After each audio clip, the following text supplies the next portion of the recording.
గురువు గారు తన ఆరోగ్యాన్ని కూడా లెక్క చేయకుండా, వాస్తవానికి లాస్ట్ ఇయర్ గురువు గారి ఆరోగ్యం చాలా ఇబ్బందిగా ఉన్నా కూడా, అయినా కూడా మన స్కూలు ఎందు ప్రేమతోని, మన విద్యార్థుల ఎందు ప్రేమతోని, ఎంతో శారీరకంగా ఇబ్బంది ఉన్నా కూడా మనకు లాస్ట్ ఇయర్ కూడా తన వంతుగా మన పేద పిల్లలకు సహాయం చేయడం జరిగింది.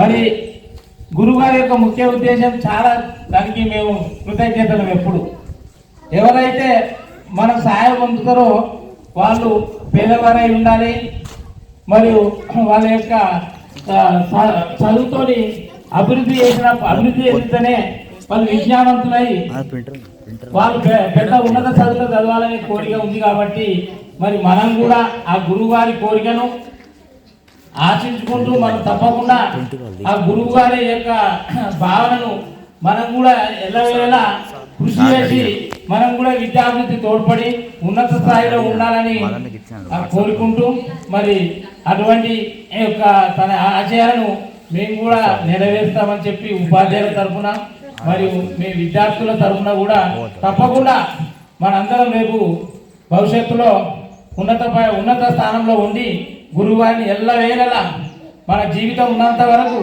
గుర్తిస్తామని భావించుకుంటూ, ఎక్కువ సమయం లేదు కాబట్టి ఈ చిన్న అవకాశం ఇచ్చిన గురువు గారికి మరొకసారి పాదాభివందనం చేసుకుంటూ తన యొక్క అమూల్యమైన సందేశాన్ని ఇవ్వాల్సిందిగా కోరుతున్నాం.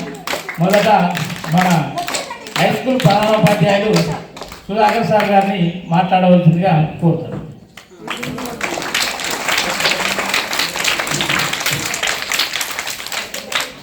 సభాధ్యక్షులు, స్థానిక పాఠశాల ప్రధానోపాధ్యాయులు, అదేవిధంగా ఈనాటి కార్యక్రమ కేంద్ర బిందువు గురువు గారు, వారి శిష్య బృందం, స్థానిక పాఠశాల సోదర ఉపాధ్యాయులు, ప్రియమైన విద్యార్థులందరికీ నా హృదయపూర్వక నమస్కారాలు. విద్యార్థులకి ఈ సందర్భంగా తెలియజేసే అంశం ఏమిటి అంటే, ఈ కార్యక్రమం చూస్తూ ఉన్నప్పుడు ఈరోజు మాకేదో నోటు పుస్తకాలు ఇస్తున్నారు, ఇవ్వడానికి గురువు గారు వచ్చారన్న విషయం అయితే చూస్తూ ఉంటే మీకు అర్థమైపోయింది. అయితే మరి గురువు ప్రతి సంవత్సరం మనం చూస్తూ ఉన్నాము, మన గ్రామంలో మన ఈ 2 పాఠశాలలో కూడా ప్రతి సంవత్సరం నేను వచ్చిన ఈ 1 ఇయర్ నుంచి కూడా హై స్కూల్ కానీ ప్రైమరీ స్కూల్ కానీ చాలా రకాలైనటువంటి సదుపాయాలు మనకు కల్పించడం జరిగింది. లైబ్రరీ పుస్తకాలు కానీ, ఆ బుక్స్ పెట్టుకోవడానికి బీరువాలు, టేబుళ్ళు, ఫర్నిచరు, పిల్లలకి ఇష్టమైనటువంటి ఆట వస్తువులు, లైబ్రరీ పుస్తకాలు, ఇట్లా చాలా రకాలైనటువంటి మన పాఠశాలకు వారు సమకూరుస్తూ వస్తున్నారు. మరి ఎందుకు ఇస్తున్నారు, దీనివల్ల లాభం ఏంటి అంటే, పిల్లలు బాగా చదువుకొని మంచి ఉన్నత విద్యావంతులు, క్రమశిక్షణ కలిగినటువంటి పౌరులుగా ఎదిగి వారు కూడా ఏదో ఒక రోజు ఈ యొక్క సమాజానికి తోడ్పడాలి, ఒక ఉత్తమ విద్యార్థులుగా ఎదగాలి అన్న ఒక సత్సంకల్పంతోనే వారు ఇటువంటి యొక్క సేవా కార్యక్రమాలు తీసుకొని, అందులో ముఖ్యంగా మన గ్రామంలో ఉన్నటువంటి పాఠశాలను ఎంపిక చేసుకొని విద్యార్థులకు చేసినటువంటి సేవ సమాజానికి చేసినట్టే. పరోక్షంగా విద్యార్థులకు మనము సహాయం చేశాము అంటే అది సమాజానికి చేసినట్టు. ఎందుకంటే తర్వాత భవిష్యత్ సమాజం మీరు ఒక మంచి క్రమశిక్షణ కలిగినటువంటి విద్యార్థులుగా, క్రమశిక్షణ కలిగినటువంటి ఒక మంచి ఉత్తమ పౌరులుగా, ఒక విద్యావంతులుగా మీరందరూ తయారైతే భవిష్యత్ సమాజం మంచి క్రమశిక్షణ కలిగినటువంటి సమాజం మనకు తయారవుతుంది. కాబట్టి మీలో అటువంటి జ్ఞాన వికాసం చెందడానికి, మీలో ఉన్న ఉత్తమమైనటువంటి లక్షణాలు పెంపొందించడం కోసం గురువుగారు ఈ విధంగా తాపత్రయపడుతూ వారి శిష్య బృందంతో ఏ విధమైనటువంటి సహాయం చేయగలిగితే ఆ విధమైనటువంటి సహాయాన్ని వాళ్ళ రేస్ సంస్థ ద్వారా మనకు అందిస్తూ ఉన్నారు. ఇందుకు మన గ్రామము ఎప్పటికీ గురువుగారికి, ఆశ్రమంకి మనం రుణపడి ఉంటాము. మరి వారి రుణాన్ని తీర్చుకోవాలి అంటే మనం ఉన్నతమైనటువంటి విద్యను అభ్యసించాలి. ఉత్తమమైనటువంటి విద్యార్థులుగా మనం ఎదిగినప్పుడు వారికి వారి యొక్క సేవా కార్యక్రమాలకు మనము ఒక కృతజ్ఞతను మనము చెల్లించిన వాళ్ళం అవుతాము.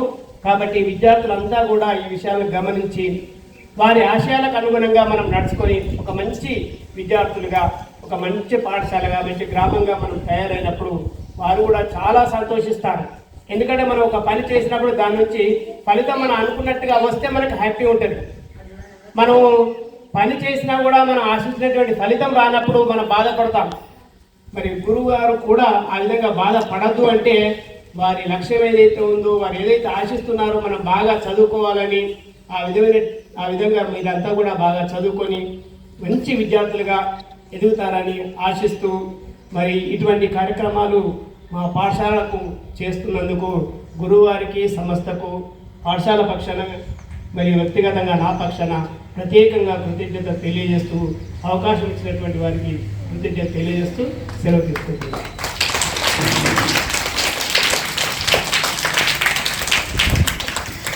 మన హై స్కూల్ ప్రధానోపాధ్యాయులు సుధాకర్ సార్ గారు తన అమూల్యమైన సందేశాన్ని ఇచ్చినందుకు మన పాఠశాల తరఫున, మన గురువు గారి యొక్క శిష్యుల తరఫున, మరి విద్యార్థులందరి తరఫున సార్కు మరొకసారి ధన్యవాదాలు. మరి సార్ చెప్పినట్టుగా ఎప్పుడు కూడా టీచరు, గురువు మన గ్రామం కావడం మరియు ఆయన కోరిక మేరకు ఈ గురువు గారు సేవలు చేయడం మనం చాలా అదృష్టంగా భావించవచ్చు.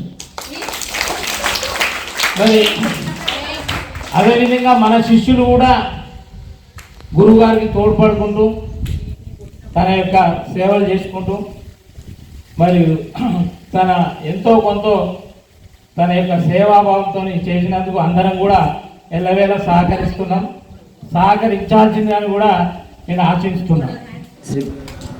శ్రీ గురుభ్యో నమః. సభా సరస్వతాయ నమః. వేదిక అలంకరించినటువంటి గురువు గారికి, అలాగే ఉన్నత పాఠశాల ప్రధానోపాధ్యాయులు గారికి, ప్రైమరీ పాఠశాల ప్రధానోపాధ్యాయులు గారికి, మరియు స్కూల్ కమిటీ చైర్మన్ గారికి, టీచర్స్కి, పిల్లలందరికీ కూడా గురువు గారు బ్లెస్సింగ్స్ అందజేయాలని కోరుకుంటున్నాను. ఇక్కడ ఈరోజు సమావేశం కారణము మీ అందరికీ తెలిసిందే. మా గురువు గారు మగ్దుంపూర్లోని 2 పాఠశాలలు, ప్రైమరీ పాఠశాల మరియు ఉన్నత పాఠశాలను కూడా రెండింటిని దత్తత తీసుకోవడం జరిగింది. గత కొన్ని సంవత్సరాలుగా కూడా మా ఆశ్రమం తరపు నుంచి గురువు గారికి తోచినంతగా వారి పిల్లలకి పాఠ్య పుస్తకాలు అండ్ దుస్తులు కూడా పంపిణీ చేయడం జరుగుతుంది. వారే కాకుండా వారి అబ్బాయి అయినటువంటి శ్రీరామన్నయ్య గారు వాళ్ళ ఒక సంస్థ నడుపుతున్నారు, రేస్ అనే సంస్థని. వాళ్ళ సంస్థ తరఫున కూడా మన పాఠశాలలకి చాలా ఎక్విప్మెంట్, సైన్స్ కానివ్వండి, స్పోర్ట్స్ కానివ్వండి, టీచర్స్కి టేబుల్స్, చైర్స్, చాలా సామాగ్రిని అందజేయడం జరిగింది. మన పిల్లలు ఆ యొక్క సామాగ్రిని చక్కగా వినియోగించుకొని మంచిగా చదువుకొని మన గ్రామానికి మంచి పేరు తీసుకొచ్చి అదే మీరు ఇచ్చే గురువుగారికి గురుదక్షిణ, అంతకంటే ఏమీ లేదు. ఈ కార్యక్రమాలు ప్రతి సంవత్సరం కూడా యథావిధిగా కొనసాగుతాయి. ఆశ్రమము ఉన్నన్ని రోజులు మా గురువుగారి సంకల్పం ఏంటంటే ఈ 2 పాఠశాలని అన్ని రకాలుగా పిల్లలు అభివృద్ధి చెందాలి అంటే మనం ఏం చేయాలో అది చేయాలని చెప్పారు మాకు. కాబట్టి ఈ కార్యక్రమాలు అనేటివి మా ఆశ్రమం తరపు నుంచి ప్రతి సంవత్సరం కూడా నిర్వహించబడతాయి, ఎలాంటి అడ్డంకులు లేకుండా. మీరు కూడా మా గ్రామంలో చాలా సహాయకారాలు అందిస్తున్నారు. మేము ఏ కార్యక్రమం చేసినా కూడా చాలామంది వచ్చి ఆశ్రమానికి నిలబడడం జరుగుతుంది. అలాగే ఇంకా ముందు కూడా ఆశ్రమానికి అందరం కూడా అండదండగా ఉండి ఆశ్రమాన్ని మన యొక్క చంద్రదల్లి గారి పేరుని మనము తెలంగాణ పాఠం నిలబెట్టాలంటే మనం అందరం కూడా తోచినంతగా చేస్తేనే అవుతుంది, ఒకరితో కాదు.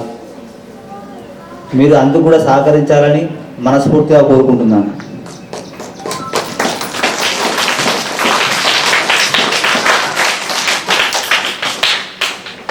గురువు గారి యొక్క ముఖ్య శిష్యుడు రామచంద్రమ్మ గారు తన అమూల్యమైన సందేశాన్ని మన ఈ సమావేశాన్ని ఉద్దేశించి మాట్లాడినందుకు చాలా సంతోషం వ్యక్తమవుతుంది.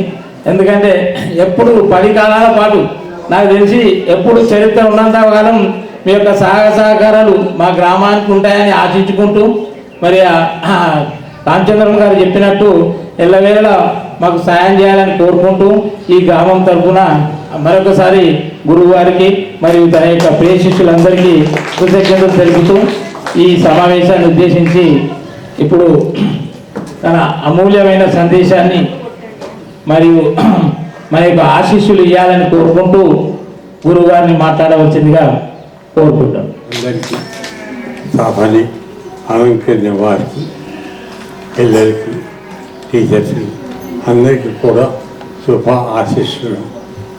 అందరూ కూడా చల్లగా 10 కాళ్ళు ఉండండి, ఆరోగ్యంగా ఉండండి. మీ కర్తవ్యాన్ని పాటించడం చేయండి. మీకు అందివలసినవి కావలసిన అందివలసిన సహకారము మా దగ్గర నుంచి జరుగుతాయి. మేమందరూ కూడా వీటి సహాయంతో పెద్దవాళ్ళు అయ్యి అడవుల్లో వచ్చిన తర్వాత మీరు కూడా మీ ద్వారా అవసరం ఉన్న వాళ్ళకి సహాయం చేసి ఆ విధంగా సమాజంలో అవసరం ఉన్న వాళ్ళకి సహాయం అందేటట్టుగా అందరం చేద్దాం. ఆ విధంగా మీరు చేయడం ద్వారా మన ఊరికి, జిల్లాకి, రాష్ట్రానికి అందరికీ సేవ చేసిన వాళ్ళు అవుతారు, మంచివాళ్ళుగా మారుతారు.